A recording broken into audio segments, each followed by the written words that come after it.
I want to welcome John Ingle, Dr. John Ingle from San Diego, California, former Dean of the University of Southern California School of Dentistry, educator, researcher, author of the book Endodontics, and one great all-around gentleman. John, I want to welcome you to this interview for the International College of Dentists. Thank you very much, Dr. Hopkins. I would like to start with a little of your background and your beginnings, and who perhaps were your role models and mentors, and your family, and just a few things, short dissertation here about where John Ingle came from. Well, I was born and raised in a little town in the state of Washington, in northeast Washington, called Colville, which was actually originally a Hudson's Bay fort. And my family got established in that area. My great-grandfather came from Ohio, 18 years of age, led a wagon train across to the gold fields of California in 1849, and then gradually worked his way up the coast. And about 1870, President Grant appointed him as the clerk of the court, the U.S. Marshal, and the land commissioner for the Washington Territory, which even included part of Montana and Idaho at that time. And so he moved his family to this Fort Colville, which was just out in the middle of nowhere, and that's the way the maternal side of the family got established there. And it was great having a grandmother to tell you stories about the early frontier, the Indian Wars, being held up in a stagecoach, all the things we were seeing in the Saturday movies. And then my father's side of the family, my father came from Tennessee, a little town called South Pittsburgh, down near the right south of Chattanooga. And his father was a pharmacist. And my dad grew up in the drugstore there, but went off to dental school and graduated finally from Northwestern University in 1914, which incidentally was the last class that G.V. Black graduated. He died in 1915 before graduation. And then my dad, he really wanted to get away from, I think, mother's influence in the South, and he found out about this practice for sale out in this little town in Washington State, which was really a frontier at the time, wooden sidewalks and mud streets and so on. And he had a lot of nerve. He went out there, took the train out there, and bought out this practice, paid $600 for it, and got established, and then married one of the local girls, my mother, and that's the way that our family got started in that particular area. He really went west, young man. Yeah, he did. Right. West. That's great. And, I never thought of my father as really a courageous man, but when I think back on that, it took a lot of nerve to be able in those days to do what he did, go out into an unknown area, and here, a youngster was raised in the deep South, and to end up out there in the Wild West at that time was pretty courageous on his part. He really was my role model to. I was going to say, needless to say, your father was your role model. Right, to get into dentistry. I spent a lot of time around the dental office, and I can remember one incident when he asked me to watch the vulcanizer. He was vulcanizing a set of old vulcanized dentures, and I was supposed to watch this, and I let it boil dry and burned up those dentures. And the punishment was he made me go through all the way from the new impressions, pouring up the models, setting up the teeth, the whole thing. I had to follow through what it cost him to go back and remake those dentures. So, but you learned something. But I learned something, right? You bet. He was a great guy. Yeah. Your present family, John, is? Well, I married one of my childhood sweetheart. Joyce and I went all the way through school together. In fact, we have a family picture that was taken, I think, at her first birthday. That's where we think it was. Boy. And she's in her mother's arms, and I'm in my mother's arms. So we can say we've known each other for 75 years, and that's wonderful. We went all the way through school together, went off to college together, then married when I was in dental school. We've been married 55 years now. And you're still together. Still together. That in itself, that's a miracle. Yeah, today. it is today. Nowadays. It is today. We have 3 children. Our oldest son, Jeffrey, he's actually gone back to university working on his PhD degree in clinical psychology. And then I have a daughter in the middle, and her name is Leslie, and she is married to a stockbroker in San Francisco, lives there. And then my younger son, Skylar, is a writer. He has a book on the market. Simon & Schuster published it on Pacific Northwest food and cooking. He's been a specialist in that area. But now he's working for the Hope Foundation in Seattle, which is a health center group that puts out a health newspaper, like a newsletter, like the Harvard News Health Letter and that sort of thing. You know. Well, that sounds like you have 3 wonderful children. I'm sure you're very proud of them. 5 grandchildren. 5 grandchildren. Yeah, but they're all spread up and down the coast. We wish they were a little closer to San Diego. Well, they're at least on the West Coast. Right. You don't have to go clear across country. Well, let's get back to you now. You took your dental training at?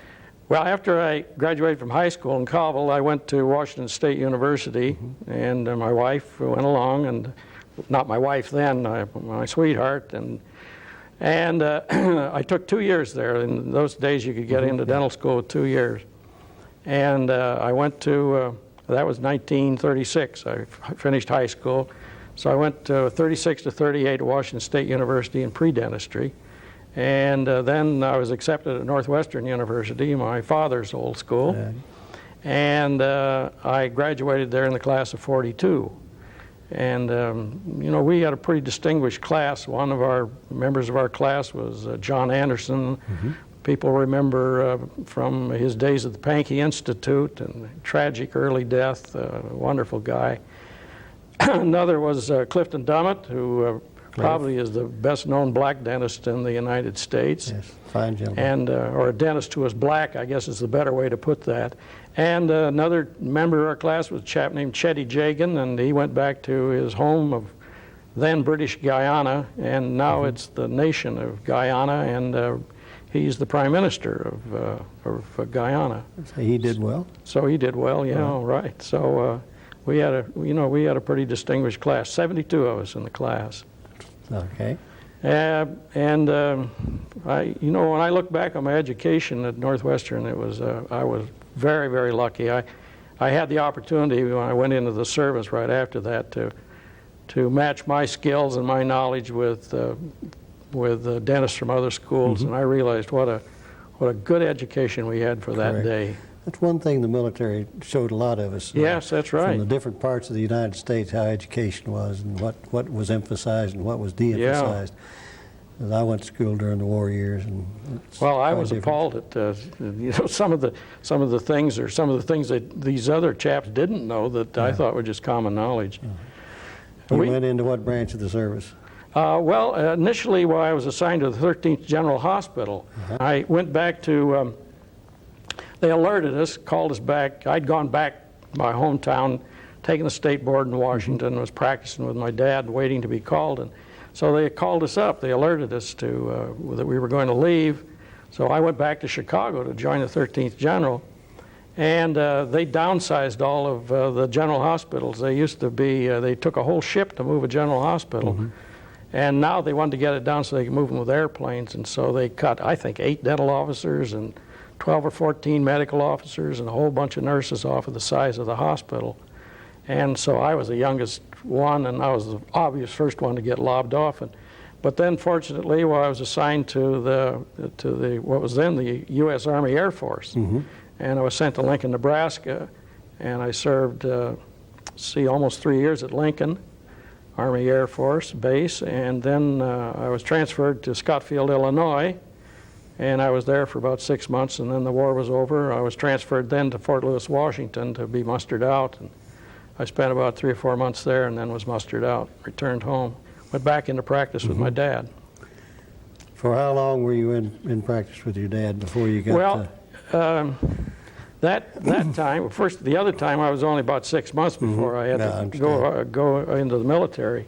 Oh, incidentally, when I went back to Chicago to wait to be, for the unit to be called, I was running out of money, so No. I went over. I went over to Northwestern and asked if they had a teaching job, and they put me into the anatomy lab, teaching anatomy and general anatomy or gross anatomy. And I'll tell you, I studied till 1 or 2 o'clock in the morning to keep ahead of those kids. It was really something. And then I taught in the operative clinic, and that whole experience was what led to my transfer to Scottsfield, Illinois. And there was a colonel there named Colonel Woods, Claude Woods, who was an orthodontist from, I believe, Memphis. And he was a son-in-law of C.V. Mosby, the publisher in St. Louis. And St. Louis was right across the river from Scottsfield, Illinois. So we had a good relationship with the Mosby Company. And Claude wanted to, or Colonel Wood wanted to retrain dental officers coming back from overseas, because some of these chaps had been in places like Africa. You know, they hadn't done any dentistry for 3 or 4 years. They'd been, you know, a line officer, or they'd been the club officer, or some foolish job, and he thought that it was proper that they be retrained. So they went through the files. They had those files that had card punched out holes all around them, and they put the needle in and shake it, and they shook out for anatomy, and I was the only dentist in the United States Army who had taught anatomy. So I got transferred to Scottsfield, Illinois, and I set up a little course in anatomy, and that really kind of got me interested in teaching. And so then I went back to after Fort Lewis, after I mustered out of Fort Lewis, and I went back and I practiced with my dad for a year. He had a massive coronary, and so I had to take over the office alone, and I brought in a young associate from Northwestern to help out, because we were really loaded at that time. And then I heard about the fact that they were hiring faculty at the University of Washington, brand new school, just started out, only 2 or 3 people on the faculty. And so I went over and was interviewed at the University of Washington, and I'd had a good deal of clinical experience in periodontics in the Army. At one of the bases where I was, we formed a periodontic unit, which was very unusual at that time. At that time. Yeah, and we had a clinic, a periodontic clinic, and there was a chap named Alex Link, who was a periodontist from Los Angeles, who took us under his wing and taught us about periodontics. So I had I had 2 years of experience in periodontics, and we did a lot of surgery, we did a lot of fancy stuff. Probably wasn't necessary, but I would tell you I really learned. Yeah. And so and I carried that through when I went to Fort Lewis too, the same thing. But I had this real interest in periodontics, and I thought, well, that would be great. So I went over to the university, and they interviewed me, and they said yes, they would be interested in me, but they said you need more education. You know, you got to go back and get the union card. So I was accepted at the University of Michigan, and in 1947, I moved the whole family back to Michigan and went to graduate school,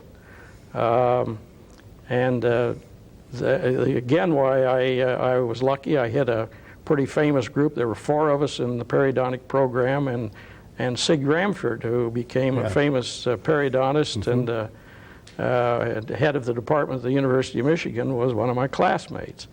And I'll tell you, Sig was he was really savvy before he ever got there. He was a really first-class person and periodontist. And so I finished the program at Michigan. We had Don Kerr was a famous pathologist and periodontist at the time. Dr. Bunning was really the chairman of the department. His wife, Dorothy Hard, she was the one who taught us how to do scaling. You know, when they asked me to do this, I thought, this hygienist coming in to teach me how to scale teeth? Come on. And I'll tell you, I learned. I learned the hard way from Dorothy Hard. And so then I finished the University of Michigan and returned back to Seattle and started on the faculty at the University of Washington. Mm-hmm. Then were you in periodontics at Washington? Well, that was interesting because when I left, after they interviewed me and said yes, they'd hire me if I went back and got my degree in my advanced education, they said, oh, incidentally, you're going to be responsible for developing a department of endodontics, and you're going to teach endodontics. How nice. And I said, you know, I'm a big-time periodontist. Well, you know, what interest do I have in endodontics? They said, well, you'll develop an interest, so you better get all you can. So the course that I took at Michigan, even though, you know, I graduated with a degree in periodontics, we had electives that we could take, and I took all of those electives in endodontics. And I had, you know, when I look back on it, I had some marvelous teachers. Ralph Summer was one of the real leaders. Darrell Ostrander was faculty. He was an endodontist. Dorothy Harden, microbiology, was one of the leaders in the field. Dr. Jay and Carey's, you know, as I look back on that education, it was really a great education that I received. Well, you were fortunate to get two educations in one there, yeah, particularly going back to Washington. And then when I got back to Washington, the first thing was, well, start this department, and you've got a sophomore course to teach this year, so you better get at it. And so we had to develop a technique. The only book on the market at that time was Lou Grossman's book on endodontics, and so I studied that hard, and I started doing in my private practice, which I had evenings and Saturday afternoons. I started doing endodontics along with periodontics, and really just kind of learned the hard way. And I thought we developed. I think we developed one of the finest endodontic programs in the nation, and I'm very proud of the heritage that I left at Washington in endodontics. And is that when your really feelings changed from perio to endo, and you kind of, because your path continued down in endodontics? That's right, yeah. But I half time I practiced. I practiced combination. I had perio patients, endo patients, and I taught in periodontics, and I was in the periodontic clinic as well as the endodontic clinic, and and I always thought that the fact that I had the periodontic background made me a better endodontist. I think.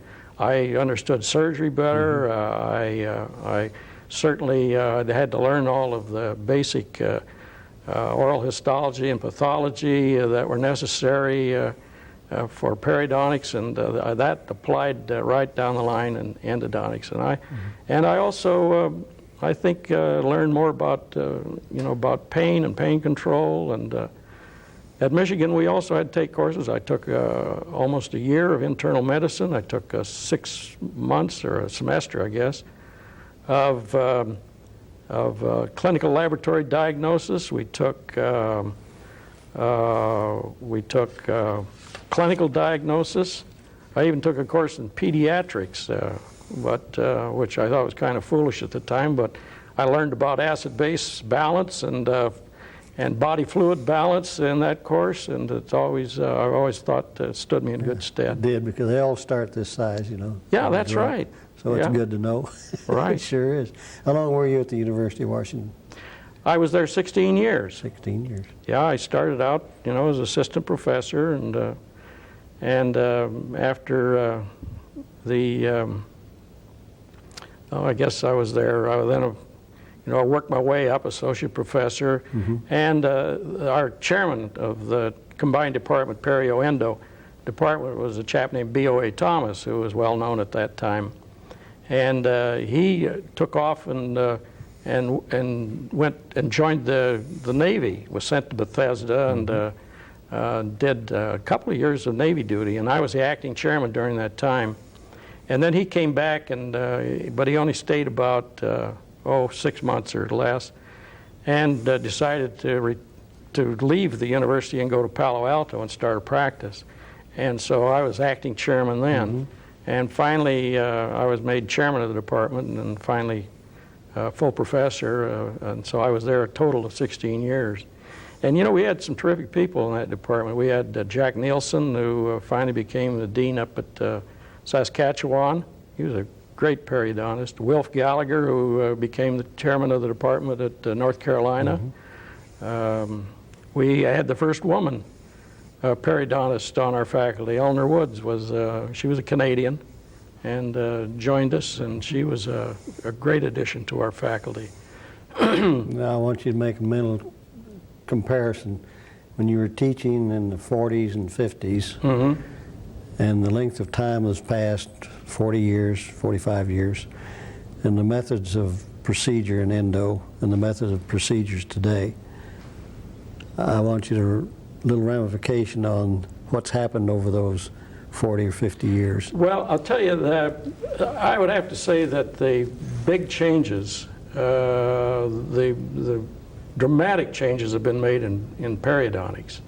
And the treatment today in periodontics is nothing like what it was when I started out. And the sophisticated things that are being done today in periodontics, I think, are just remarkable. I'd really, would have an itch to try to get back into it, but I know I'm over age and grade, let's say.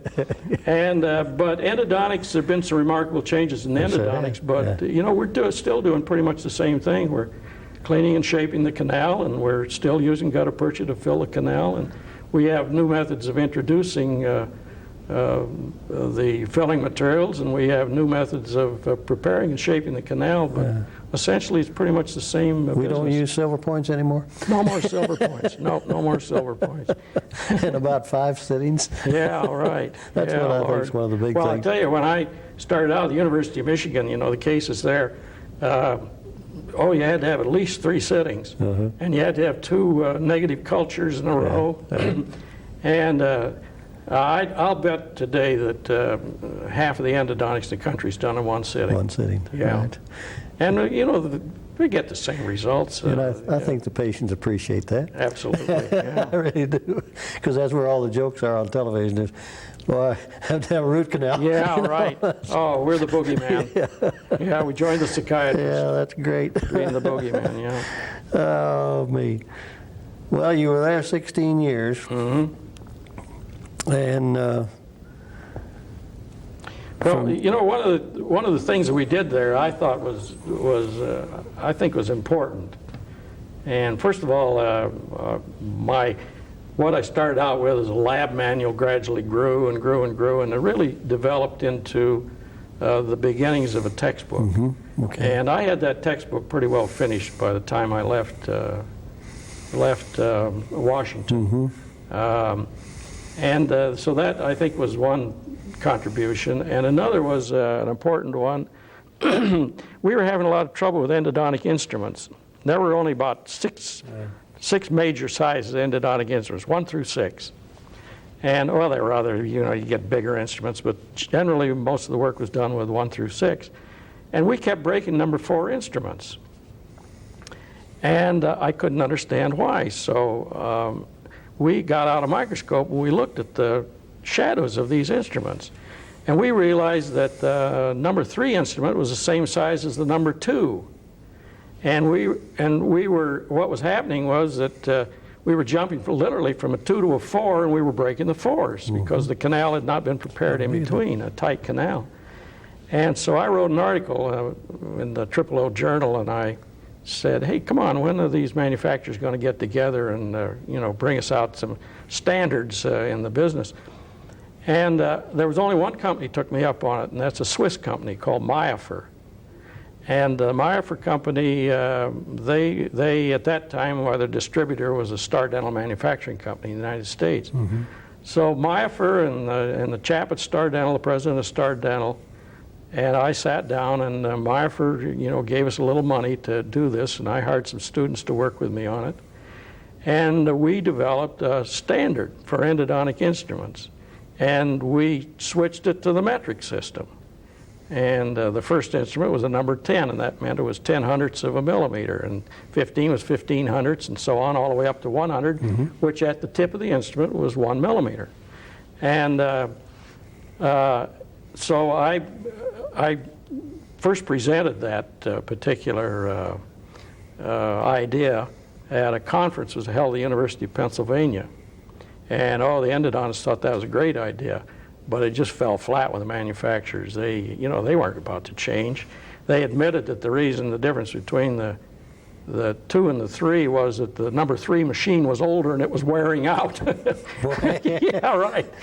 I said, why don't you buy a new machine? You know, oh no. Anyway, the Meifer company then brought out these standardized instruments, and I'll tell you, within a year they almost had the world control of the instrument business. So all the other companies then, American, German, Swiss, French, even the Japanese, they finally had to jump into the standardized instrument business. And that standard then was accepted by the International Standards Organization. It's still, that was 1957 that I published that, and that still is a standard for the world for instrument size and shaping, yeah. And it wasn't until this day that I found out why my files broke between the 3 and the 4. Yeah, now you know, huh? Kerr files. Yeah, that's right. Yeah, they were. I had a big argument with Bob Kerr over that, you know, and he really just got angry at me, and he said, oh, come on, part of the business that really pays off of the chewing gum business. I said, what's that? And he said, well, that's that stuff you throw away, like modeling compound, plaster, that sort of thing. These dentists, they keep using those endodontic instruments forever till they break. So but he changed, I'll tell you right away why, the Kerr company. And now they're fantastic instruments. Yeah. Their K-Flex file is one of the best on the market. It does take perseverance and persistence and to get some of these things done. It's very, very true. Yeah. Long in,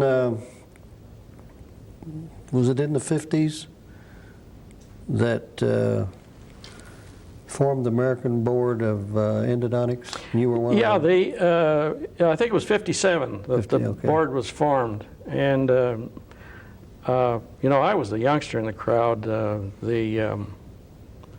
American Association of Endodontists had the right then to appoint the initial people who would form the board, and I was chosen. But I was in there with, my former teachers, Ralph Summer, Darrell Ostrander, Louis Grossman, George Stewart, Harry Healy at Indiana, Edgar Coolidge, who was really the dean of periodontics and endodontics in this country, if not the world. John Pear, private practitioner from Detroit. They all, I guess they were all anywhere from 15 to 25 years older than I was. So I felt very fortunate to have been selected to that distinguished group, and we put the board together, and then the battle started. They had to get through the ADA, and there was a whole group, they didn't want another specialty, and they battled us, but fortunately we had some, like somebody like Harry Healy. I think he was vice president of the ADA at the time, or he was strong on the board of trustees. And finally, we put enough of a power group together that we could get it passed through the Board of Trustees. But we didn't give our first exam until 1965. We grandfathered in, of course, some of the old-timers, the leaders in the field, and those people. Made a few enemies, for who was not on the list, but... Sure. Can't please everybody. But nonetheless, we got the board started, and I'm very proud to have been part of that original board. Another thing, that I did while I was at Washington that I think left a mark, it was about 1954 that the International Longshoremen and Warehousemen's Union and the Pacific Maritime Association came to the Dental Society in Seattle. And I was a member of the executive committee of the Dental Society. And again, I was a kid on the block. And they said that they had voted at their annual meeting to deliver dental care to all of the children of the longshoremen's children up to through age 15. And they wanted to know if the Dental Society would be interested in this. And so you know, I was chairman of the Practice Plans Committee. Well, the Practice Plans Committee was nothing because that was, well, there was only one practice plan. That was solo practice, you know, and nobody worried about that. So obviously, why that was the one they gave to the kid. And so I practiced, I was given this responsibility to look into this. So I went to a medical group that already was established there called King County Medical, King County Medical Delivery System.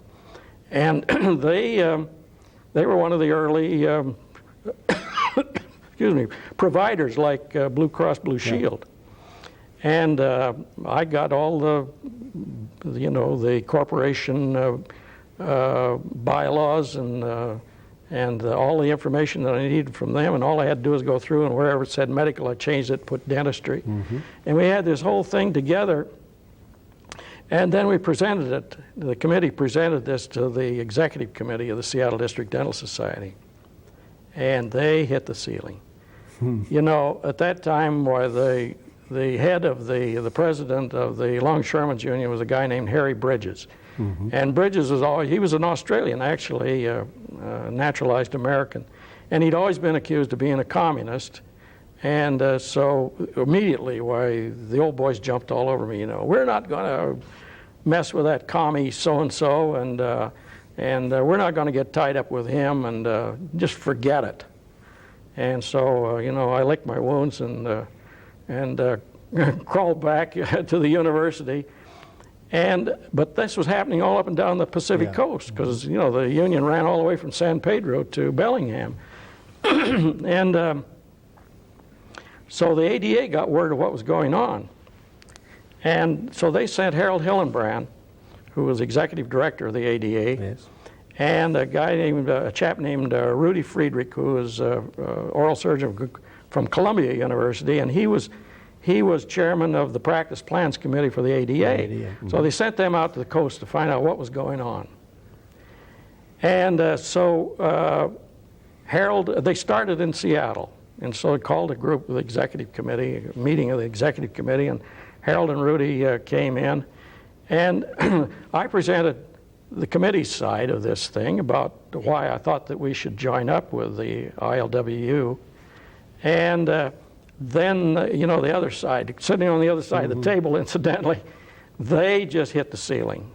And the same old arguments, it's communist plot and all these crazy arguments. And Harold Hillenbrand didn't say a word. He just sat there and listened to both sides very quietly. And he looked up and down that table, and then he looked over at the old boys. And he used some real four-letter words. And he said, "You guys are out of your mind. These people are offering you an opportunity to treat their children, and you're turning them down. You know where they'll go. They'll go to the advertising dentists in this state. The advertising dentists on the West Coast were powerful then. Very much. And they'll turn it over to the ad offices, and you'll lose out on all those kids." And he said, "There's no way you can turn this down, and you've got to go back and reconsider." So they licked their wounds, and Harold continued on down the coast with that same message. So we went back, had another executive committee meeting, and finally decided, well, let's present it to the general membership. So I was, again, chairman of the committee. I was the one that had to get up in front of the crowd and make a pitch for this. And just a few days before this was scheduled to happen, my father died over in Colville.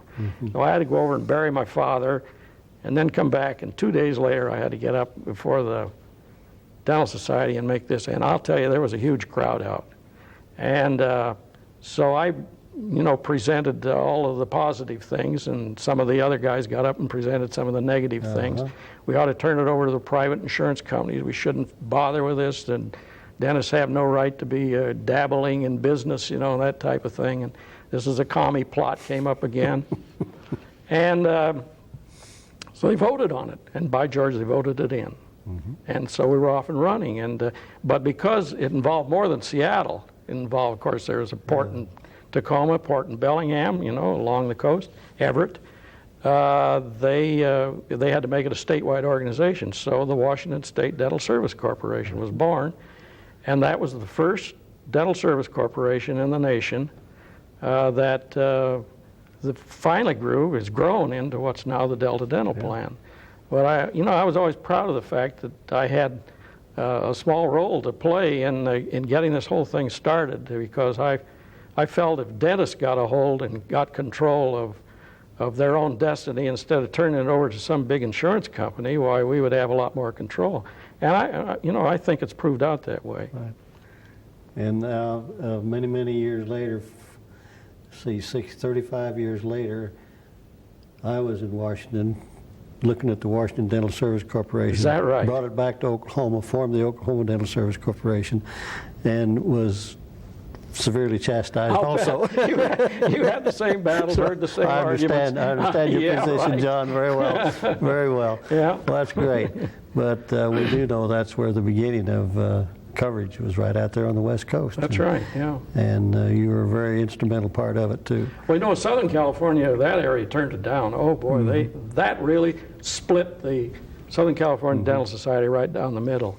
And there were a group of them who were vehemently opposed to dental service corporations.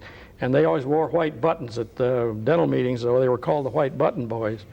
And they never did get over that. And I think it was foolish on their part to get laid into it.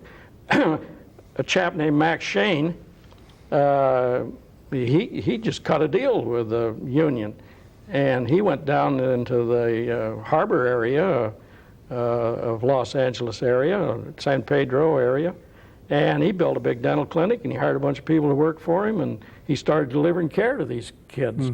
And he didn't just take care of those youngsters. He built a big dental clinic out in that area. Community. Yeah. Well, then the dentists saw what was happening, and they saw they were going to lose control to clinics, and so they finally came around. Well, that was quite an era in dentistry, because it was the beginning of insurance. Yeah. And the huge industry that is developed in today. That's right. And we're not wagging them anymore. I don't think we realize how big dentistry is. I just learned the other day that 40 million root canal fillings are done every year. 40 million. Now, you multiply that by the fee, and you can see just in endodontics alone. And most of that's being done by general practitioners. Yeah. There are only 3,000 endodontists in the country, so they're not doing all the work. Well, There are, 135, 140,000 general dentists out there. So, but that's just one tiny piece of dentistry today. and most of these youngsters now that are graduating have had pretty good training in endodontics in their formal training at the university. Well, that's what we set out to do. Which, when I went to school, we didn't have that much training. Yeah. And you really kind of shied away from it, because it's much better to do a nice gold crown or a nice fixed bridge or a nice polished alloy rather than do endodontics. Yeah. That was kind of a shy away deal. But wait till that pulp blows up. Yeah, well, you always send it out. Oh, I want to see here now. We gotta talk about some other things here. Well, we got the dental.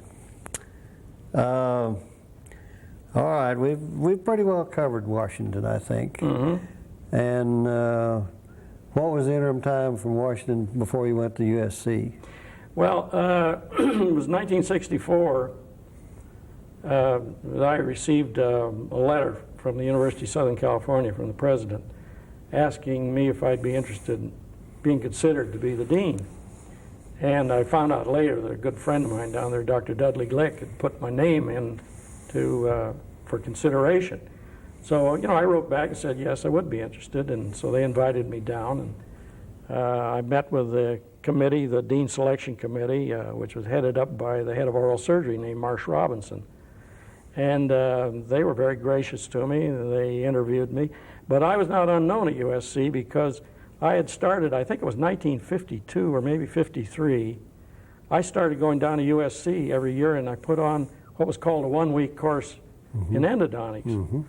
And really, it was a 4-day course But then what we did, we realized that if we were going to do surgery, that we ought to split the course. So what we did 2 full days on the one weekend, and then we had 2 full days the next weekend. And you know, my wife would go with me, and we'd go out to Palm Springs and spend the week, and then come back and finish off the course. So I did that for a number of years, and so the faculty at USC knew me pretty well, and so it was no surprise to them when my name was introduced. But the chap who was really was first consideration had been, you know, it gets back to this whole thing with the Dental Service Corporation again. He'd been one of the big contributors and one of the big supporters of the White Button Boys, and had split the Dental Society, and that spilled over to the university, and the university took a lot of flack because of the number of their faculty members who were bucking the Southern California Dental Association. And so that's the reason he was not considered for the job, because the president had enough grief over this Dental Service Corporation fight that he took him out of consideration. So that's, you know, I guess I'd have to say I was second choice. But anyway, they interviewed me, and they said they were impressed enough that they said, now we'd like to have you come back next week and bring your wife. So I went home and I told Joyce, I said, well, you know, if I don't get that job, it's all your fault. There you go. There you go. Well, we went back, and they had a very lovely dinner at the president's mansion. And the head of the Alumni Association was there, and 2 or 3 of the vice presidents of the university. And I guess we didn't make too many faux pas at the dinner table. And so they offered me the job. And so I moved there in October of 1964. And arrived just in time for the annual alumni meeting, and was introduced to the alumni at that time by the president of the university. So it was a great experience, but I'll tell you, it was a traumatic move. We still had 2 children in school, and we moved to Beverly Hills, and you know, they had to start all over again in a brand new school, and well, anybody that's moved, why, they know what a trauma that is. Right. But it was a real career move on my part that I think was very fortunate.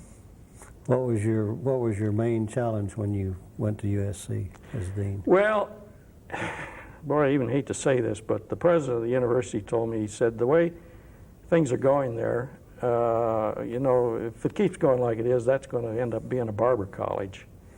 And it was a school that was famous for its restorative dentistry, but they had no research. They had very poor basic sciences. And we were separated from the medical school, so we couldn't depend upon them for our basic sciences. They were clear across the city at County Hospital. And so we had to have our own basic science departments. We had some people who were very good, but we had some real losers. And so this is the thing that he wanted stressed. He wanted us to build up that. Endodontics and periodontics were very weak. All part-time people, well, 1 full-time man in perio, but that was about it. And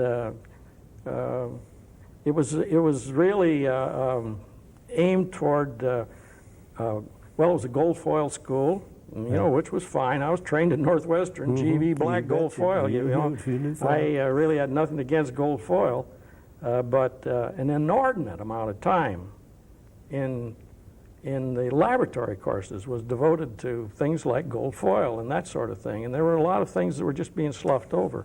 They didn't get nearly enough instruction in Crown and Bridge. And so we had to really go in and try to redesign the whole curriculum. One of my graduate students from the University of Washington, a young endodontist named Ed Beveridge, I started talking to him about this early on. And Ed, see, I guess it was May that they approached me, so I knew that I was probably going to Southern California. So I asked Ed, I said, I'd like to take you with me, but, you know, I can't do any hiring until next year sometime. So he got a job with the National Institute of Dental Research and was assigned to the clinic treatment center at the Bethesda Hospital. And he spent a year there. But I was going back and forth to Washington a lot at that time, and on committees, and Ed and I plotted out what we were going to do. And he had this, he was an organizational genius. He had this all worked out on a huge sheets of butcher paper. And we did what we called diagonalize the curriculum. We started the students in the clinic in the freshman year. And they started doing simple things like exams and prophies. We taught them how to do that. I tried to get the operative department to move the lab course, their lab course, down into the freshman year, so that they would, by the sophomore year, they can be doing simple like amalgam fillings in the clinic, you know. Well, they wouldn't budge, and so Ed said, he was an endodontist, and he was also associate dean for academic affairs, but he also was the head of endodontics. And so he said, well, let's put the endodontic lab in the freshman year. And we found out these kids were just as good as freshman students as they were as sophomore students. And so we started, and actually they were doing clinical endodontics by the end of their freshman year. The summer of their freshman year, why they were really good at endodontics. So we got that started. And we had real opposition. Well, you know, we had to cut back on prosthetics. They had an inordinate amount of time devoted to prosthetics, and full denture prosthetics particularly. And then the oral or dental anatomy. They carved all 32 teeth in dental anatomy. And I'll admit they did a beautiful job, but we cut the lab in half. We said carve 16 teeth. And, well, there was a huge blow-up over that, as you might imagine. And the head of dental anatomy quit. You know, lucky over the weekend I hired a new head of dental anatomy, and he was in there on Monday morning all ready to go and revolutionized the course from what it was. But those are some of the shakeups. And I had to fire some people. I did it as gently as possible. When you're in charge. And yeah, that's right. And I had to move some people around. I didn't do anything for really the first year. I had learned the names and numbers of all the players before I find out where the strengths and weaknesses were. Kind of sat there and watched. That's right. One of the big deficiencies at USC was the lack of research. And I knew, and the university knew, that if we didn't have a strong enough research component, that we weren't going to be able to pass accreditation the next time they came around to accredit us. And I had, there was a Department of Biochemistry under a wonderful chap named Lucien Bavetta. And they had the real potential for this. Lucien had done a few things in research, but had a creative mind. And there was a student in the senior class, the one I inherited, that graduated the first year I was there. And he had done, he'd gone out and done research on his own. Just amazing. He one summer, he came back, I think, to Washington, D.C. He did a skull study I've forgotten the context of it, but there was an important study that he did as a student. He wrote it up. He'd written an article on neuromas. And he was, while he was going to dental school, he was way ahead in his class. He was a fine clinician, and so he was way up as far as the clinic's concerned. And he was he was literally enrolled in a PhD program at UCLA at the same time, and in the microanatomy. And so, I had my eye on this kid, and I thought that he'd be one I'd grab. Well, he actually was my first appointment, first after I got things settled down. And his name was Harold Slavkin. And Harold, the thing that happened, the reason he didn't finish his PhD was that his mentor over there left and went back to the National Institute of Dental Research and left him without a mentor. And so we convinced him to come back and join us, and I put him in with Lou Bavetta, and the two of them were just a marriage. They just worked beautifully together. And the thing that I always pleased about, the first thing they did, they started growing teeth in eggs. they found they could separate the cells of I think it was rabbit. You know, in the embryos, they'd separate out the follicle, the tooth follicle. They'd separate out the odontoblast and the semenoblast and the enamel blast, and they'd stir them up in a mixture, and then they put those into an egg, plant them in a regular chicken egg, and they were growing teeth inside of that egg, and you know, that really fascinated me. So we started going out and plugging for some research funds for Harold and Lou. And Harold grew, and Lou, you know, had pemphigus. He was in tough shape, Parkinsonism. And so he finally had to retire, and Harold took over the department. Mm-hmm.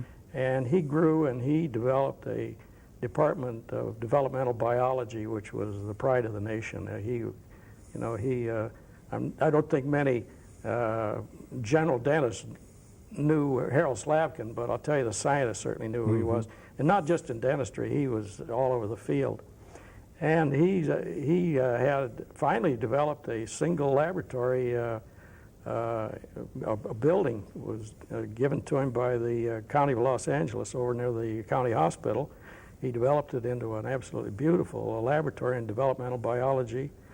He had, I'll bet, 8 or 10 postdoc students working under him, millions of dollars in grants, and was making tremendous progress. And now I'm proud to say he's the executive director, or the director of the National Institute of Dental Research at Bethesda. That's wonderful. Which is the top job in the nation for research. Makes you pretty proud. It sure does. Sure does. Yeah, been able to play a part in a career like that.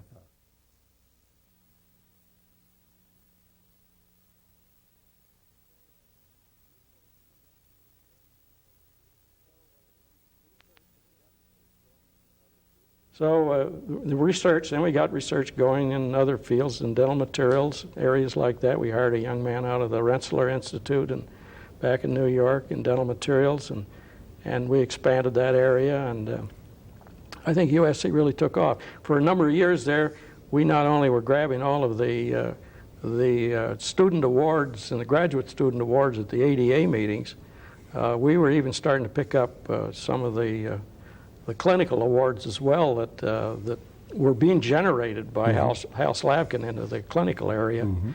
I remember Scotty McCullum was the dean at Alabama at the time, and he came around and he says, "You must have some kind of an inside with those judges. You win every damn year, you know." Just good quality. Yeah, that's right. But that was something that USC was not noted for. And you know, the interesting thing was that some of the old-time alums, they just hated that. They didn't think that you could have a research component and you could have periodontics and endodontics and things like that, that you could teach a strong course in basic sciences and still have a good restorative department. And we still had one of the best, if not the best, restorative department in the nation. Rex Ingram was our chairman, and he was a fantastic guy, and he built a department that was superb. And but they just wouldn't believe it. They thought that we were cutting everything too thin, and so some of them were after my hide right from the beginning. Progress and change is hard to deal with. Well, you know, my title from Washington State followed me. These people who were against the Dental Service Corporation. Why, boy, I'll tell you, one of them told me in a meeting one day, he says, "You better watch your step. We've got a dosher on you that thick." And so... feel pretty good that you're so popular. Yeah, right. Well, you know, your popularity is known by the enemies you have, and I had some really fantastic enemies. Well, you not only went into curriculum and readjustments of faculty and everything, you also did some major construction at USC, didn't you? Yeah, we did. That was, you know, part of the provision when I went there, that they were going to rebuild, because they had the clinic building, which was, you know, a fairly modern building. I guess it was maybe 20 years old at the time, and the equipment was pretty shabby and pretty bad shape, but nonetheless, it was a fairly modern building. But all of the basic sciences and the and the clinical lab sciences and all that stuff was taught in an old building called the Flatiron Building, which was on the campus and right across Exposition Boulevard from Exposition Park, which is the area there in Los Angeles where the Coliseum now is and so on. And that building, some people said it was a casket factory. Other people said that it had been a packing plant for the bean fields that were across the street where Exposition Park was made. But in any event, while the county came around, they looked at the building and they said, you know, you've got to get out of this building. What it was, the floors had these long floor joists that ran from one side to the other and just set in the walls about 6 inches back into the brick of the walls. And, you know, if we'd had an earthquake and those walls had opened up just a little bit, the whole thing, 3 stories of floors would have come down on top of all these students. And so the university really was forced to try to do something about that. So they had these plans all ready for the dental school when I arrived. And I looked over the plans and the first thing I said, this is circa 1940, these plans. I can't believe it. And it turns out that the head of prosthetics, a chap named Frank Lott, who was had been the commanding officer, commanding general of the Canadian Dental Force, and was a first-class prosthodontist. Well, he'd drawn up plans, a huge prosthetic department, a big oral surgery department. Many of the departments were left out completely, and we knew this was a disaster.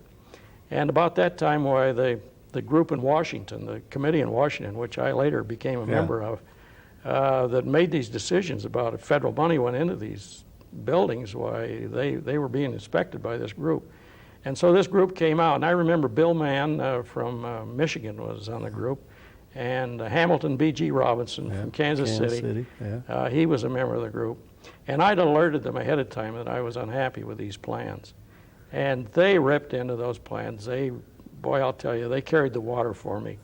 And so we all went over to the president and the vice president's office, and they said, this is impossible. You know, they're so old-fashioned that you'd be embarrassed to build this building today. And so convinced the university, let's start all over again. Well, I had a young chap on the faculty, Bob Reeves, who was the head of Perio, and he was just like a mechanical genius type, and he thought in terms of engineering and architecture and that sort of thing. And so I turned this over to Bob Reeves. I made him Associate Dean for Development and pulled him out of Perio, got a new head of Perio, and just turned the whole thing over to him. And we gave them our new ideas, and they plotted how to lay this whole thing out. The architects did. And Bob looked at this and he said, we're not going to be able to do this. They're trying to run the building up, absolutely in the same contour as the story that was there before, the basement and first floor that were there before. Bob says, we can't get all of that into that space, and we've got to widen the building. They go, oh, we can't widen the building. And he said, well, you ever hear of cantilever? You can't cantilever out. Well, you have to go back and look at the earthquake code and see about that. Well, they found out they could. And so we added enough space on either side of the building that we were able to get our clinic in the proper proportions of the clinic. It was 3 floors. We added 3 floors, all the size of a football field. And the unique thing was that before, each of the departments and the clinic had their office right there next to the clinic. And, it didn't take much imagination to see that it was a loafing office, and the students were having to go in there to get the faculty, to come out and check something on the floor. And I disliked that. And also, all the business of the department was being done right there in the open, and I didn't like that idea. So Bob devised a scheme that the entire 4th floor would be turned over to faculty offices, 2 lecture rooms, and the gross anatomy lab. And we had space for every single member of the faculty and more for expansion, so every single faculty member had his own private office, and which was just an innovation. But it was up on the 4th floor, and if you were assigned to the clinic, you went to the clinic and you stayed in the clinic. You know, you didn't have some place to hide out. And so that worked very well, and it became a model for some of the other schools later. That was one of the innovations. And then we put in, every student had his own clinical cubicle. And when I arrived there were only 3 wash basins on each side of the clinic for maybe 60, 80 students to use on each side. And you can imagine how much hand washing went on. Even the faculty never washed their hands. They just went from patient to patient. And that was one of the first things we did. You know, we had between every other unit, there was a basin. And then in the laboratories, we set up so that every single student would have his own laboratory space for the 2 years that he was in the labs. And we even put in 6-inch television monitors in each one of those cubicles, and they were all equipped. You remember now, the air rotor wasn't too old at that time. That was probably 1965, and I was maybe 20 years old. We had, you know, air rotors throughout the clinic, but to equip the lab that way and so on, that was pretty innovative at the time. And we equipped these units as best we could at the time. And and we even because of endodontics, between every lab, we had television. Not television, but X-ray machines, so that the endodontic, we could do our endodontics in those labs as well, which is another innovation that I had to fight through at the end. So we ended up with a beautiful new building. But the only problem was I had to go out and raise part of the money. The feds only put up part of the money, and we had to go out and raise the rest. And I was very fortunate. I'd go to New York and shake down corporations and foundations and places like that. And I raised one of the biggest donations we got was from the Guggenheim Foundation, and they gave us a huge grant. I've forgotten, $250,000, I think, in the end, which was big money at that time. And we named one of the lecture halls for Leone and I've forgotten, Isaac Guggenheim, something like that. And we took pictures of it and sent it back to Mr. Guggenheim. He liked it so well, he sent us another $100,000. Hey, that's all right. Yeah, right. I think what he would have sent you, they'd send him a video. Yeah. And I remember another place that I raised money was Doris Duke Foundation. And every year I'd go in there and I'd talk to the executive director, and she'd say, well, I just don't think we can put you on the list this year. And one year I was sitting there in the office there in New York and waiting, and I noticed a whole string of books library books up on the shelf. So I went up to look at them, and every one of them dealt with American Indians. And so I opened the books and looked inside, and here was either Doris Duke or Doris Duke Cromwell or the property of Doris Duke, you know. So I realized that Miss Duke had an interest in American Indian. Well, at that time we had a group that we were very proud of that we called the Dental Ambassadors. We started out going down to Mexico and delivering dental care to poor people down in Mexico till the Mexican government threw us out. And so we just carried it out in the United States. And we went to migrant worker camps, and we went to Indian reservations, places like that, and our students would deliver the care. We had a setup with we call the octopus. That was a paint compressor in the middle, and off of that we had 8 hoses coming off of that air compressor and 8 air rotors. And then one of the director of this chap named Charlie Goldstein invented a chair made out of cardboard that we could put together, you know, with slots. A regular reclining dental chair, which is actually now being produced in plastic, which is really a wonderful thing for people who need a mobile chair. And we'd set up right out in the middle of a schoolyard or in the middle of a field. You can do that in California, and the sun's shining. And this became a very popular movement. And that was really one of the first things that we got going with. We were very proud of this. And Doris Duke you know, when I realized that she had an interest in the Indians, and we happened that weekend to be working on an Indian reservation.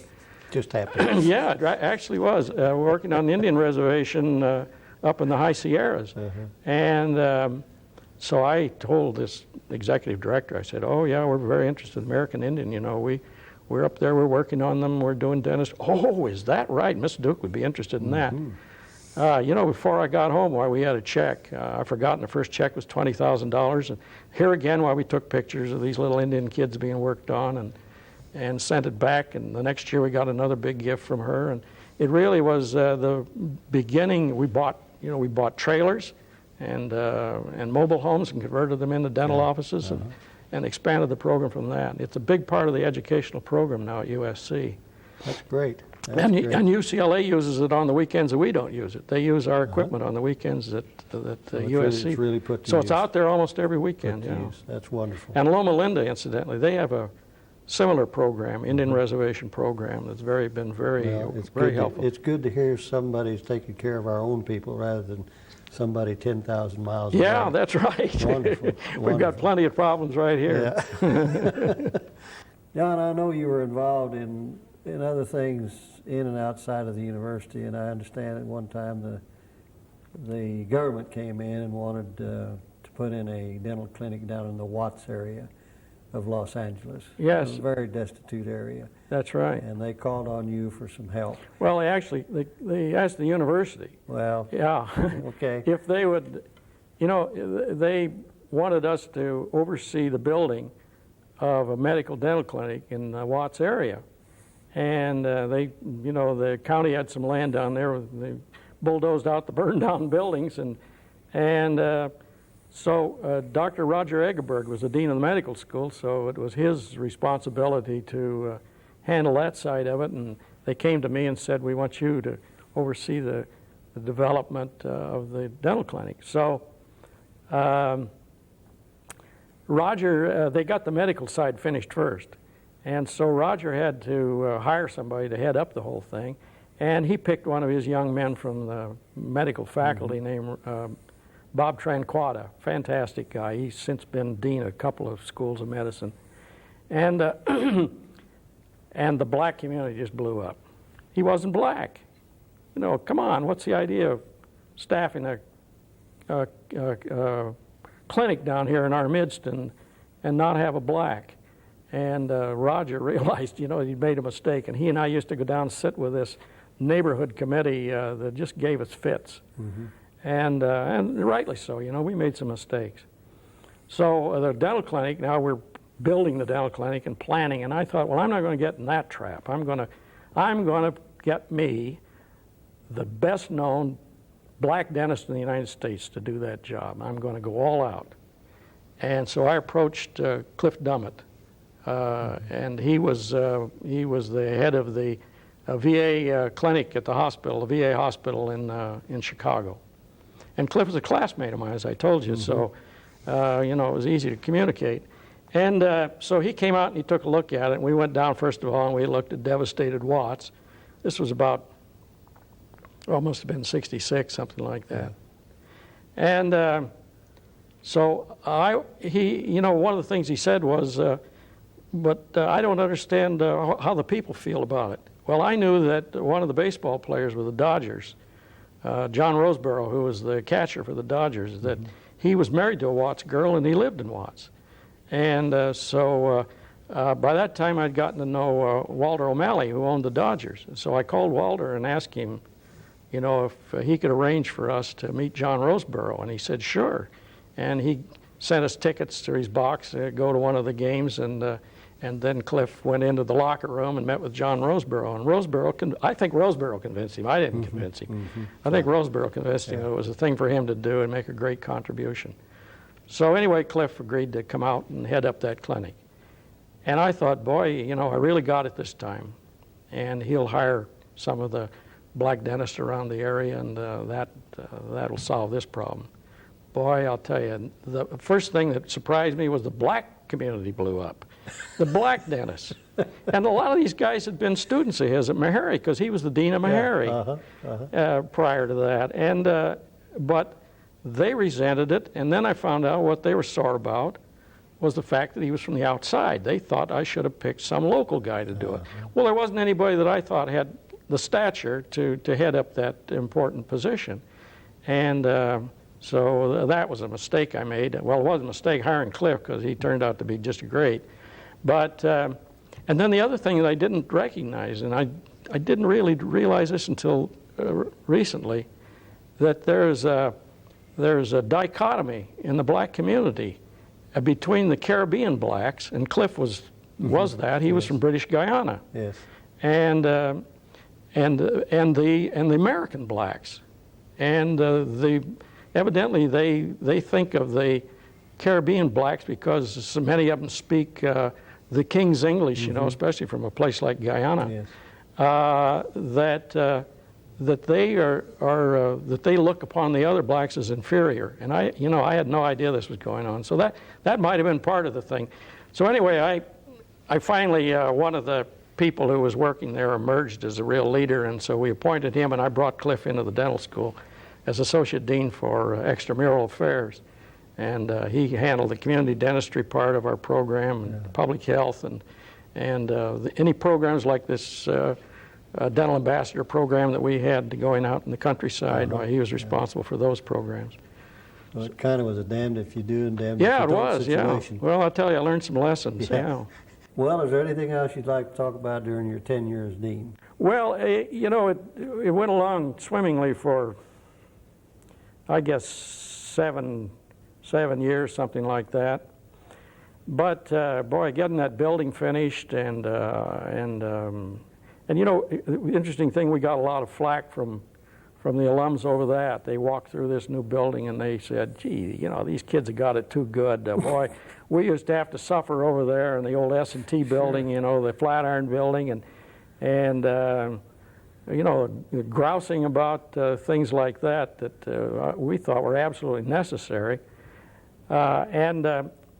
So I finally, I guess I'd had it for a while, and I told my wife, I says, "We've got to get out of here and take a holiday, vacation of some time." So I put in for a sabbatical, which was pretty unusual for a dean to take a sabbatical, or even somebody from the dental school to take a sabbatical.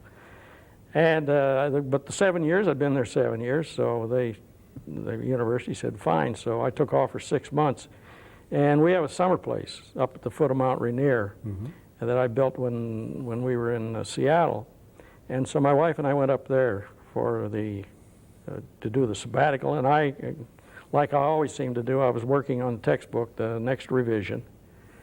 And but I got a call from somebody in the United States Senate asking me if I'd come back and appear before the, I guess it was the Health Subcommittee of one of the Commerce Committee or something like that of the United States Senate, and talk to them about dental care delivery plans.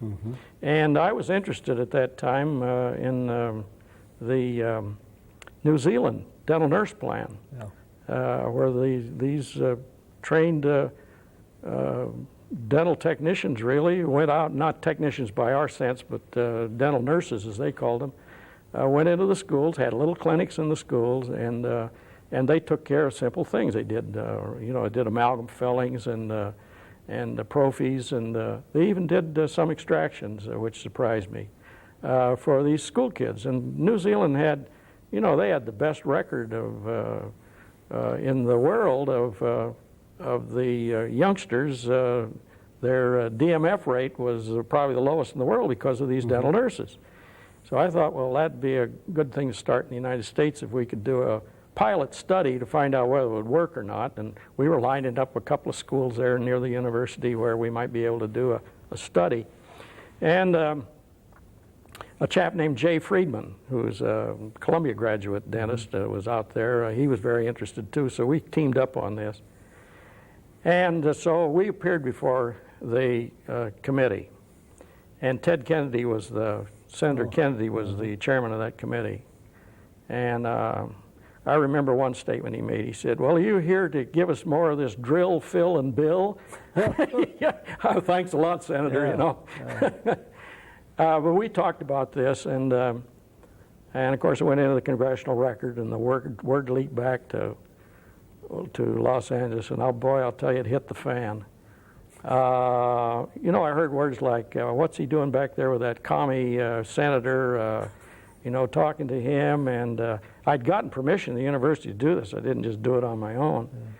And so anyway, these real right-wing reactionary alums, and we had a number of them belonged to John Birch Society, you know, they were vowed Birchers, and they set out to get me. And as I said, they had a dossier on me, and they went after that. And they drew up a bill of particulars against me. And the first thing was they said that the school was falling apart. And another thing that today sounds absolutely unbelievable, one of the charges against me was that I was hiring Jewish faculty. And that all came about because a bright young man named Richard Kahn, who had been in the operating department for a number of years under Rex Ingram, and Rex moved over to start a department of occlusion. And I said, who should I name as the new chairman? He says, Rick's the obvious one, so I named Rick. Well, I didn't realize how that upset them, and so they drew up these particulars, and they were upset because I appointed Clifton Dummett too, who talk about who is black, and that upset them. And so anyway, they really got to one of the vice presidents of the university who was in charge of raising money, and we had a Century Club where you donated $100 a year, and he said that the threat was that they were all going to quit the Century Club. Well, he could see his baby, the Century Club, going downhill, and so he joined in with them. And the president, we had a new president now. We didn't have the same strong president when I first joined, and he was a weakling, really a weakling, and so they got to him, and he thought the prestige of the university was going to go downhill. So the Los Angeles Times picked it up. The education editor for the LA Times picked it up. And when he printed that piece about, that I was being considered for dismissal because I hired Jewish faculty, that hit the headlines in the LA Times, and of course then the TV stations picked it up. And boy, I was in big trouble then. Well, the upshot of it was that Walter Annenberg, the famous financier, owner of Triangle Publishing Company, and was the ambassador to England at the time under Nixon. And his daughter was on the board of trustees. He had agreed to give the university $10 million to start a new communications center. And his daughter picked this up, what was going on, and so she called Daddy over in London and told him. And he called the president. I found all this out afterwards. Later. He called the president of the university, and he said, "You get rid of this anti-Semitism charge that the university is anti-Semitic," or he said, "You're not going to see the $10 million." And boy, that was the threat. And there had been a committee appointed to evaluate the dental school, even though we just had received full accreditation from the National Accreditation Committee of the ADA and the AADS. And so the president called in this report, and the report was favorable, and nothing derogatory about me, nothing about Jews or blacks or anything like that. They were doing a good job, the departments were well functioning. And the president called me in and he apologized for the whole thing. And I told him, thanks very much. Oh, and urged me to stay, they support you and all that. And I said, thanks very much, but I'm going to Washington, D.C. I got a new job there. And so I pulled out and left. I misjudged. I misjudged the American dentist. I thought they were ready for something new as far as the delivery of dental care. And the nationwide response to this was just unbelievable. The ADA took after me like you wouldn't believe. And also I misjudged the university. And as I told the president, he said, "What went wrong?" And I said, "Well, I went wrong. He said, I thought I joined the faculty at Harvard, and it's really the faculty of Pepperdine, which was a little two-bit university down the road. And he, he said, that's a cruel blow. And I said, well, it was meant to be. Yeah. Sorry about that, Jack. Yeah. And the job that I had lined up, actually I lined up at the time that I was back there testifying. Yeah. I just smelled something was coming, and I thought, well, I better have, something in the bag. An ace in the hole. Yeah, right, an ace in the hole, right. And so I went over to the newly formed Institute of Medicine, and it was part of the National Academy of Sciences. I walked into this austere building of the National Academy, tremendously impressed, and went up to see the president. And the president was a dear old friend of mine named John Hogness, who later became president of the University of Washington, went from there to Washington, but had been my physician in Seattle, been dean of the medical school, and now is the new president of the IOM. And so I talked over my situation with John, and I told him I thought he ought to have a dentist on his group. He had a whole bunch of physicians working for him, and sociologists and economists and people like that, and he ought to have a dentist around. And so he agreed to hire me. So I had that contract in my pocket when I went back, so that's why I could be so bold to tell the president to go to hell and go to Washington, D.C. That was a big move, moving.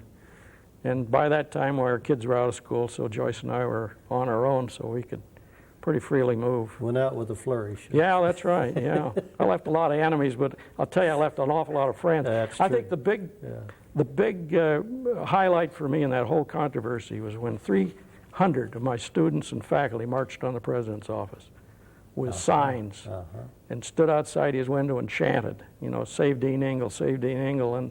And I think that was one of the reasons he capitulated, was he realized that the faculty and the students were behind me, even though some of the alums weren't. Mm-hmm. Mm-hmm. That gives you a good feeling. That's right.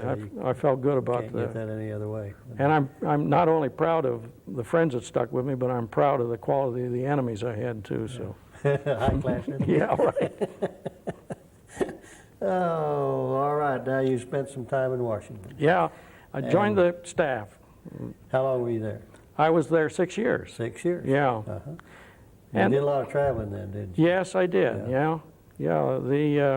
And I think some of my colleagues at the IOM, most of them had come out of government to go into these jobs. They were used to a 9 to 5, two weeks vacation a year, and that sort of thing. They weren't used to these academic types coming in who took off whenever they wanted to, and that sort of thing, and worked till 2 o'clock in the morning if they wanted to, but didn't show up till 10 o'clock if they wanted to.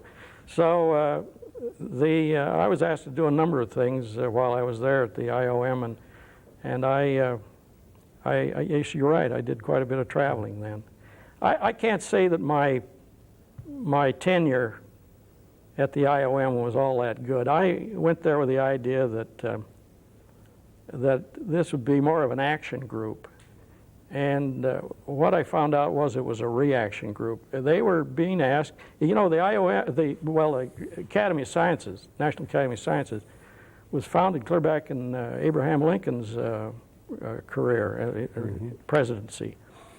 And the first thing they were challenged with is, should we have a metric system? And they said, yes, we should go on the metric system. So that shows how old that argument is.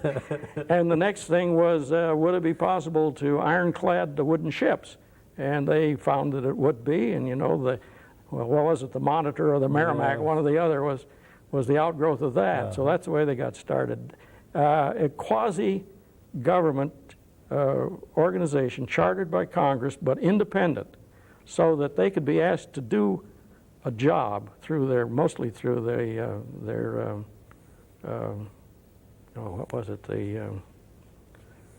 it doesn't matter. They had a division, that just did nothing but review problems that were posed by the government.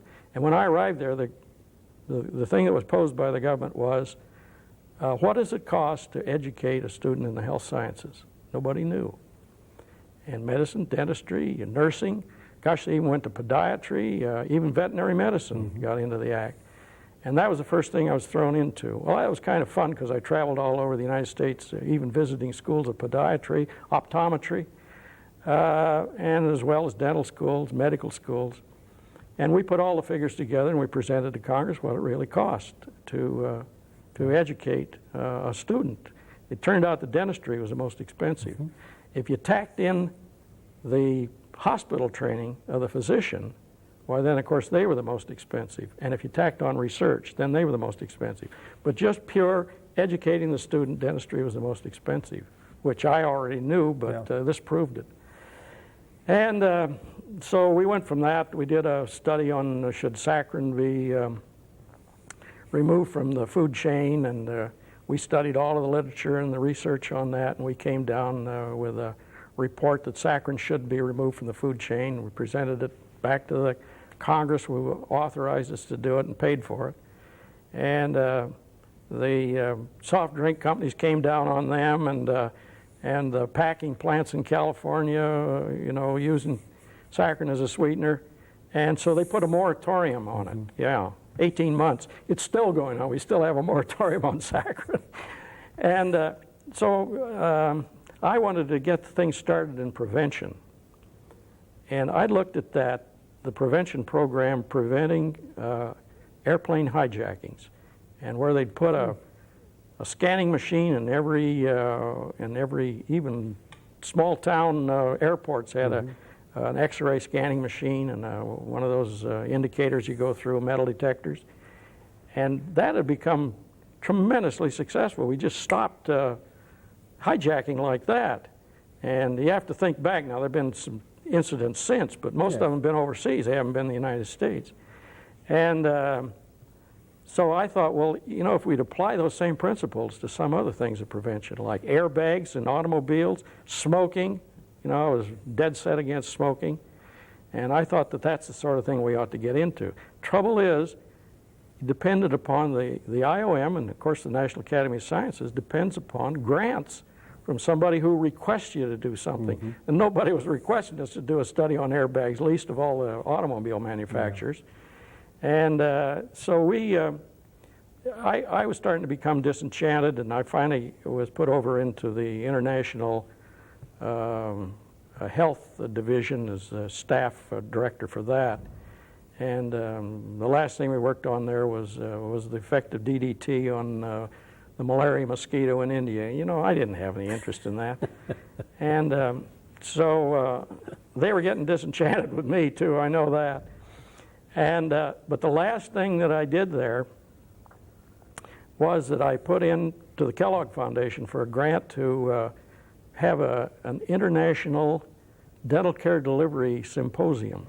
And we brought in the experts from 15 nations around the world, Latin America, places like Ecuador, Mexico, Venezuela, Yugoslavia, Czechoslovakia, England, of course, China. I reported on China because I'd been there. U.S., Max Shane reported on the U.S., Canada because of the successful program in Saskatchewan, New Zealand, of course, Australia. We really covered the whole world. And that was a very successful meeting. It went on for 2 days. Harold Hillenbrand was the keynote speaker for that. Bill Brown was the moderator and the summarizer at the end. Did a fantastic job of summarizing the entire meeting at the end. And I knew this. I'd heard Bill do this once before, and I thought, well, Lord, there's something. I couldn't possibly do that, but he's got that steel trap mind that holds information and can summarize. And out of that, we published a book.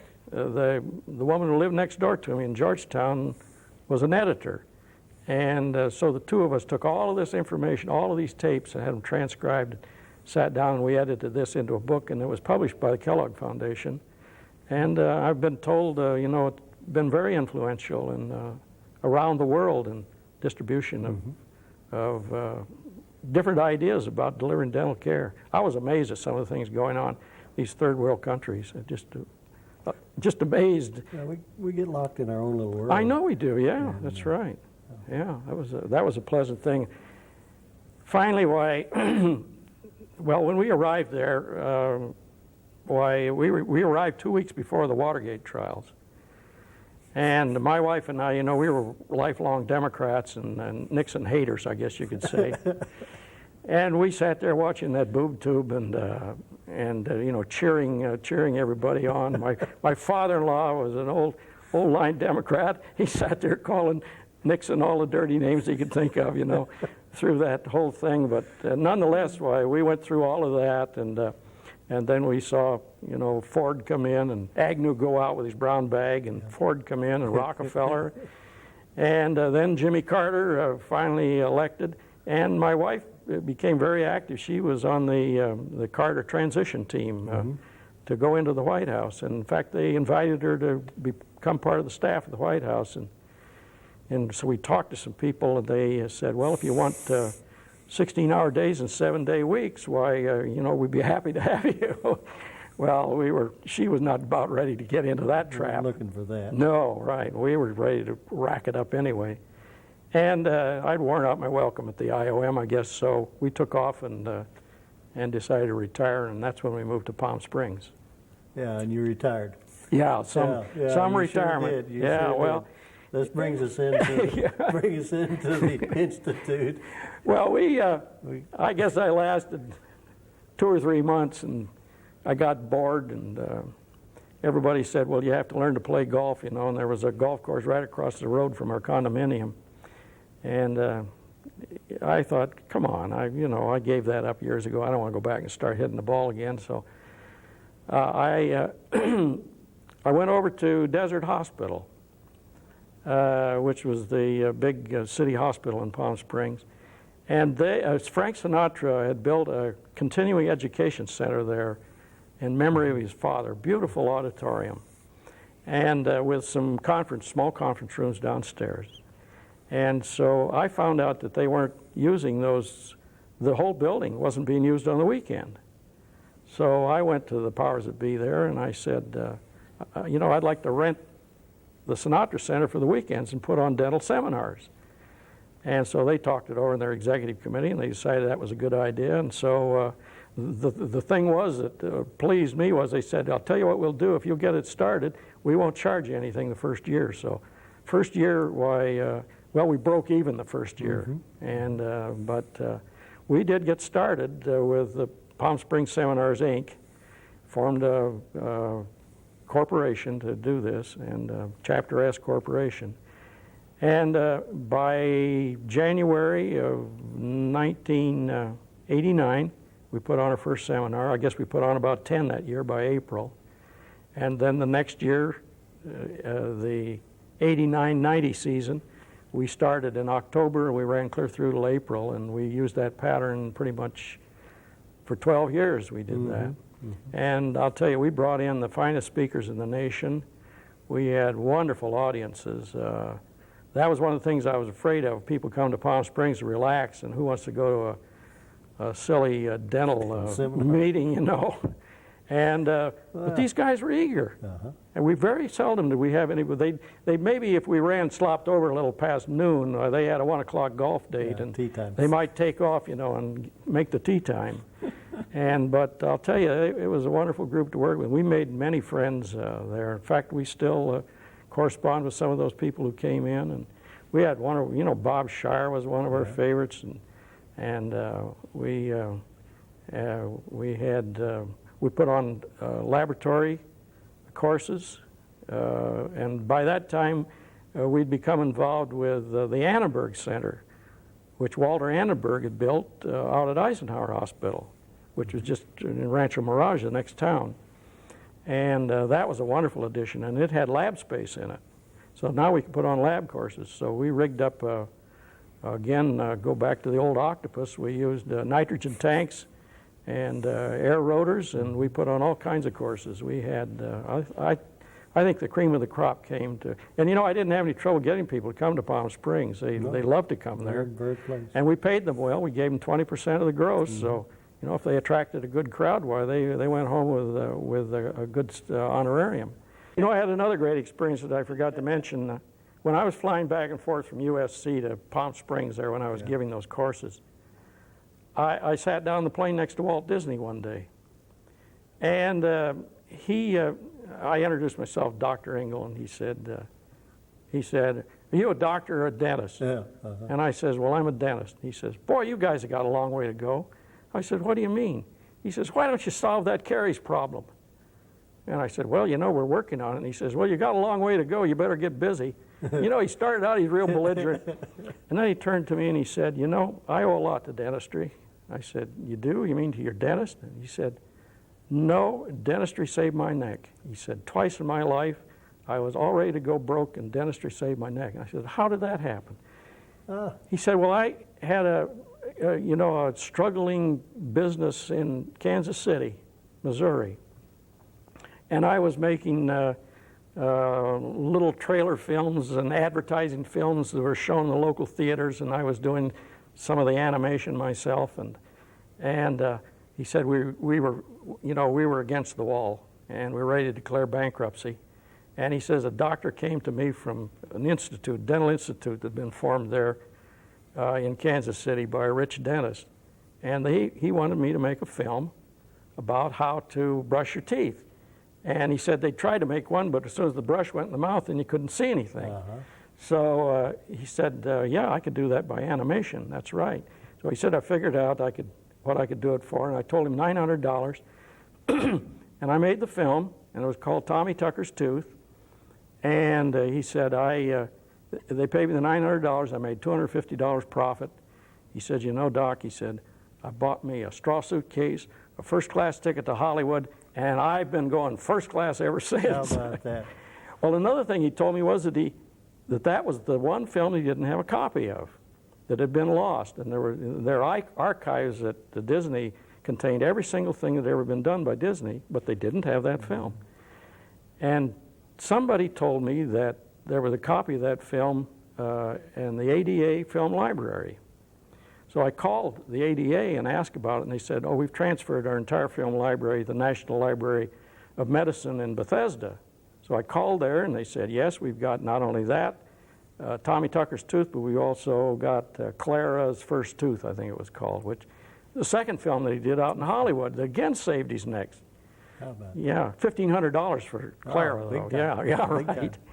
And so I said, "Well, can I get copies of those?" And they said, "Well, we can send them out. We have to do it by courier because these are valuable films, and we don't allow them to go by mail. But if you'll pay for a courier to take it over to the Alexandria, Virginia, where the copy studios are, why, yes, we'd be happy to do that." So they arranged that, and I got copies of the films, of these first two films that they turned out.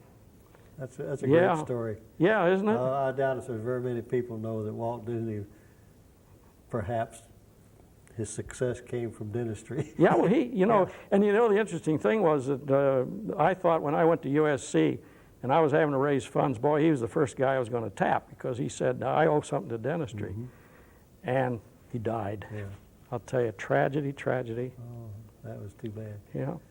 If you had it all to do over again, is there any big changes you'd make? Just in looking back? I don't know what it would have been. There you are. I really don't.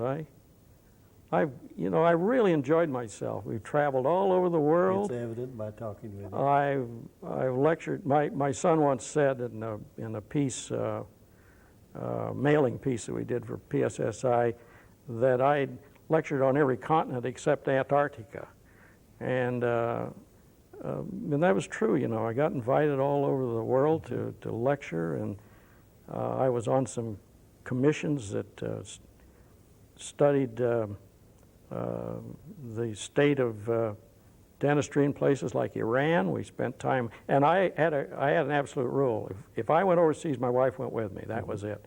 So Joyce always went, and she often went along as secretary.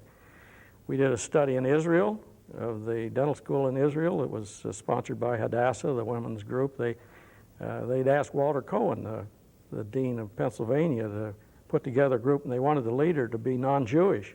So Walter called me in Palm Springs and asked me if I'd be interested. And I put together a team, Max Shane as a demographer and public health studies. And And Ian McKenzie from the University of Iowa was basic science and research, and I did the clinical survey. And we spent 2 weeks at the dental school there reviewing that school. And they had a darn good school. I was really pleased with the outcome. But what they were trying to do is get them to double the size of the school the government was, and they wanted Hadassah to pay for it. So, you know, we're talking $25 million, and Hadassah wanted to know, is it necessary? Yeah. And you know, the interesting thing was, we said the school is certainly doing a great job, and evidently the school at Tel Aviv was also doing a good job. But you don't need more dentists. You've got a higher, Max found this out, you have a higher dentist to population ratio than we have in the United States. What do you mean you need more dentists? Well, the trouble was they were all going to Jerusalem, to Haifa, or to Tel Aviv. They weren't going out to the kibbutzes and in the countryside, you see. Yeah. And and dentistry wasn't in the health scheme. You see, they weren't part of the national health scheme, so they could go where they wanted to go. And they only had 1 or 2 hygienists in the entire nation. So we said, what you've got to do is you've got to train hygienists to do part of the work that the dentists are doing. And then you could use this same idea, this New Zealand dental nurse, and you could take the kids out in a kibbutz, for instance, pick out a couple of bright kids in that kibbutz, teach them simple dental restorative stuff, simple extractions like pediatric extractions and that sort of thing.